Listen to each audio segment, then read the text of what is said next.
Red టీవీలో మీ వ్యాపార ప్రకటనల కోసం ఈ నెంబర్ ని సంప్రదించండి 6281747728. Hi viewers, welcome to our channel. Visakha తీరంలో డ్రగ్స్ కలకలం రేపుతుంది. దాదాపు 25 కిలోల మాదక ద్రవ్యాలను సిబిఐ వాళ్ళు పట్టుకున్నారు. అసలు ఈ డ్రగ్స్ ఎక్కడి నుంచి వచ్చాయి, ఎలా పట్టుకోగలిగారు? సో ఇదే అంశం మీద డిస్కస్ చేయడానికి ప్రజెంట్ మనతో పాటు సీనియర్ జర్నలిస్ట్ జయదేవ్ ఉన్నారు. వాటితో ఒకసారి డిస్కస్ చేద్దాం. సార్ నమస్కారం. సార్ నమస్తే సార్, 25 కిలోల డ్రగ్స్ని సిబిఐ వాళ్ళు పట్టుకోవడం చూస్తున్నాం విశాఖ తీరంలో. అసలు ఈ డ్రగ్స్ ఎక్కడి నుంచి వచ్చాయి, ఎవరు తీసుకొచ్చారు, అసలు ఎలా పట్టుకోగలిగారు సార్ సిబిఐ వాళ్ళు? వాస్తవానికి ఇది బ్రెజిల్ అంటే ఇక్కడ మన దక్షిణ అమెరికా ఖండం బ్రెజిల్ నుండి జర్మనీ మీదుగా అంటే యూరోపియన్ కంట్రీస్ మీదుగా ఈస్ట్ యూరోపియన్ అదే ఈస్ట్ ఏషియా కంట్రీస్ మీదుగా వైజాగ్ వస్తుంది. అంటే వైజాగ్ వస్తుందని ఒక ఇంటర్పోల్ అంటే అంతర్జాతీయ పోలీసు వాళ్ళు మన ఢిల్లీ సిబిఐలకు సమాచారం ఇచ్చారట.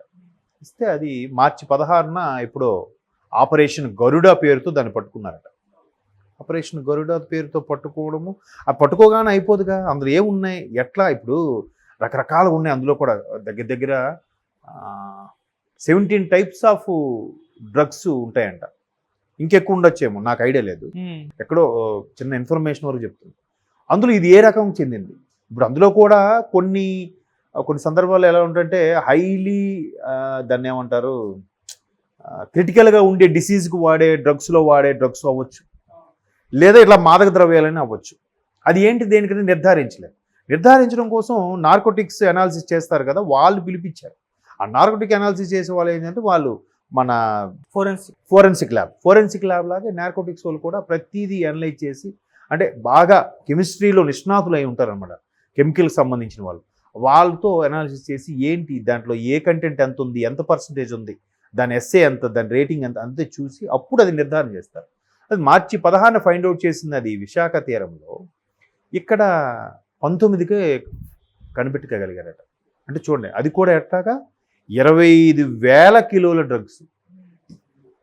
అంటే ఒక్కొక్క బ్యాగ్ 25 కిలోల చొప్పున 1000 బ్యాగులు ఉన్నాయంట అందులో, ఆ కంటైనర్లో.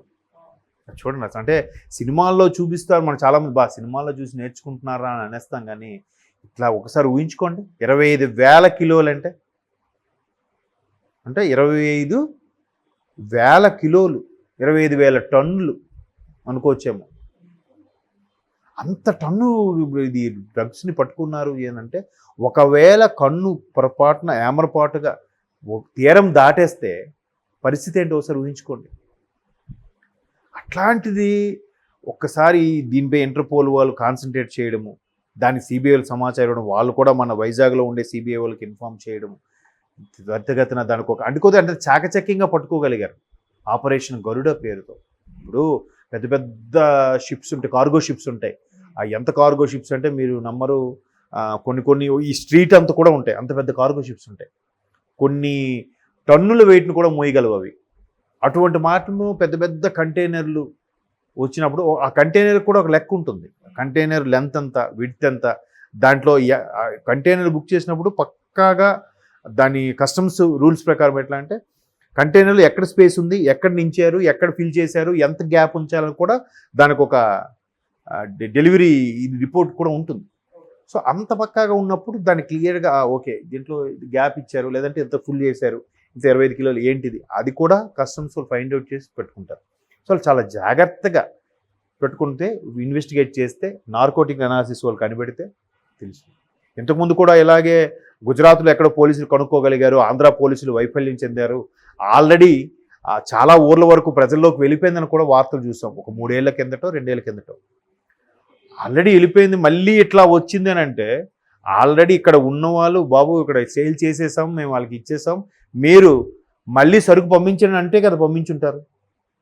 అంటే ఇంటి దొంగలు ఉన్నారు, ఇంటి దొంగలు ముందు పట్టుకోవాలి. ఇంటి దొంగలు ఆర్డర్స్ ఇస్తే కదా మళ్ళీ వాళ్ళు అంత ధైర్యంగా పంపించగలిగారు షిప్స్ ద్వారా. అది కూడా బ్రెజిల్ నుంచి జర్మనీలో కూడా, జర్మనీ ఏదైతే హాంబర్గ్ సిటీలో కూడా కొంత డెలివరీ చేశారో సంథింగ్, అలాగే అక్కడ నుంచి మళ్ళీ ఇంకొన్ని యాడ్ అయ్యి వచ్చాయో తెలియదు. కానీ ఇప్పుడు డ్రగ్స్ అలాగే ప్రాస్టిట్యూషను లాంటివి కొన్ని దేశాల్లో ఇప్పటికీ యాక్సెప్టెన్స్ ఉంది, గ్రీన్ సిగ్నల్ ఇచ్చారు వాళ్ళకి. కానీ మనలాంటి కొన్ని పెద్ద దేశాలకి విరుద్ధం. మ్యాక్సిమం ఇంకా ప్రాస్టిట్యూషన్ యాక్సెప్టెన్స్ ఉంటుందేమో కానీ డ్రగ్స్కి అప్పుడు యాక్సెప్ట్ చేయడు మ్యాక్సిమం. చాలా సీక్రెట్గా మెయింటైన్ చేసి అమ్ముకుంటారా కానీ దొరికితే మాత్రం తొక్క తీసేస్తారు ఏ దేశంలో అయినా. ఇప్పుడు ఇంటర్పోల్ వాళ్ళు ఇన్ఫర్మేషన్ ఇచ్చారంటే ఖచ్చితంగా వాళ్ళ దేశంలో కూడా మంచిది కాదనే కదా. మేబీ అది జర్మనీ వాళ్ళు ఇచ్చారా, బ్రెజిల్ వాళ్ళు ఇచ్చారని తెలియదు. వాళ్ళ చేతులు దాటిపోయాక లేదు మన చేతులు దాటిపోయింది, కనీసం వాళ్ళైనా బాగుపడాలని చెప్పి ఇంటర్పోల్ వాళ్ళు ఇన్ఫర్మేషన్ ఇచ్చుంటారు.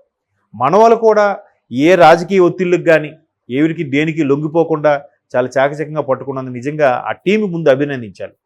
ఆపరేషన్ గరుడ టీంకి అభినందించాలి. ఆ టీం ఎవరు లీడ్ చేశారో వాళ్ళు ఖచ్చితంగా మంచి స్ట్రిక్ట్ ఆఫీసర్ అయి ఉంటారు. దాని ద్వారా ఇట్లా ట్రేస్ చేసుకోగలిగారు. ఒకవేళ నాకు ఎక్కడ భయం, ఒకవేళ మిస్లీడ్ అయ్యి ఉంటే ఏమరపాటుగా కన్ను కప్పి వాళ్ళు తీరం దాటించేసి ఉంటే పరిస్థితి ఏంటో ఒకసారి ఊహించండి. 25,000 కేజీలు అంతేనా? అసలు అంటే అదే ఒక్కోసారి అనిపిస్తుంటుంది. కొన్నిసార్లు మాత్రం మేబీ ఇట్లా హెవీగా వచ్చింది కాబట్టి పట్టుకోగలిగారా, లేదా చిన్న చిత్తగా 100 కిలోలు 200 కిలోలు గట్రా వస్తే పరిస్థితి అంటే ఆల్రెడీ తీరం దాటేసారా, ఎంటర్ చేసేసారా? మనకు సినిమాల్లో మనం చూస్తుంటాం చిన్న చిన్న ప్యాకెట్లే 5,000 10,000 అట్లా అమ్ముతుంటారు. అంటే సినిమాల్లో రియల్గా మనకు తెలియదు, ఇప్పుడు చూడలేదు కూడా. న్యూస్లో కూడా చూసాం ఇట్లా బ్రౌన్ షుగర్ కనుక్కున్నారు పట్టుకోగలిగారు అన్నట్టుగా. అలాంటిది 25,000 కిలోలు అంటే ఒక్కసారి ఇమేజే. అది దాన్ని ఏంటంటే ఇన్వెస్టిగేషన్ పర్పస్లో సైడ్కి పెట్టి దాన్ని అలా భద్రపరిచి దాన్ని జాగ్రత్తగా ఉంచి అలాంటప్పుడు కూడా మిస్యూజ్ అవుతుంటుంది కొన్నిసార్లు. తగలబెట్టియాలి ఎక్కడికక్కడ. ఇప్పుడు మొన్న విక్రమ్ సినిమా వచ్చింది, విక్రమ్ సినిమా అదే కదా, ఎన్నో టన్నుల డ్రగ్స్ ఏమయ్యాయని దాని మీద ఆఖరికి అందులో ఒక పోలీసు ఉన్నతాధికారి కూడా ఇన్వాల్వ్ అయ్యి పెద్ద ఇష్యూ అవుతుంది. బట్ ఎవరైతే దేశం కోసం పాటుపడే ఒక పోలీసు అధికారి బయటకు వచ్చేసి మళ్ళీ ఆపరేషన్ నడిపిస్తుంటాడో ఆయన ఇవన్నీ చేస్తాడు. కాబట్టి అది నిజంగా 25 కిలోల డ్రగ్స్ అంటే ఒక్కసారి ఊహించుకోండి ఎంత పెద్ద ప్రమాదం తప్పిందో. అంటే ఎస్పెషల్లీ యువతకి తెలియదు. ఎందుకంటే మొన్నటి ఇప్పుడు హైదరాబాద్లో కూడా కలకలం రేగుతుంది కదా, రాడిసన్ పబ్బు, అలా జూబ్లీ 800 ఇవన్నీ ఇప్పటికీ ఆ సినిమా వాళ్ళు ఉన్నారని, రాజకీయ నాయకులు ఉన్నారని, లేదా ఎవరు బన్నీ గారి ఫ్రెండ్ ఆయన ఉన్నాడని, ఇవన్నీ విషయం రోజుకు ఒక విషయం బయటకు వస్తూనే ఉంది. సో అక్కడికి మరి నైట్ 12 తర్వాత డ్రగ్స్ ఇష్యూ చేస్తారు, ఎవరు ఒంటి మీద తెలివి లేకుండా ప్రవర్తిస్తుంటారు అని కూడా చాలా వార్తల్లో చూసాం. మొన్నటికి మొన్న ఆయన ఎవరు యూట్యూబర్ షణ్ముఖ్, ఆయన కూడా డ్రగ్స్ వ్యవహారంలో పట్టుబడ్డాడు కదా. ఇవన్నీ మరి అక్కడ నిజంగా అలాంటివి తీరం దాటకపోతే ఇలాంటి వాళ్ళకి ఎలా రీచ్ అయ్యాయి? సో మన ఇంటి దొంగలు ఎవరో ఉన్నారు. ఆ రాడిసన్ పబ్కి సంబంధించే ఒక హైదరాబాదీ ఒక ఢిల్లీ అతను ఇద్దరూ కలిసి చేశారట. మొత్తానికి వాళ్ళు దొరికారు. వాళ్ళ పేపర్లో హెడ్లైన్లో ఉంది. చూద్దాం, ఇలాగ సిన్సియర్గా చేసే ఆఫీసర్లందరికీ హ్యాట్స్ ఆఫ్. వాళ్ళందరూ కనీసం సమాజం కోసం ఆలోచించి పట్టుకుంటే బాగుంటుంది. చూద్దాం 25,000 కిలోల వ్యవహారం ఎంతవరకు వెళ్తుందో, ఈ కేసు ఎన్ని మలుపులు తిరుగుతుందో కూడా let we see and watch. Okay sir, thank you so much sir.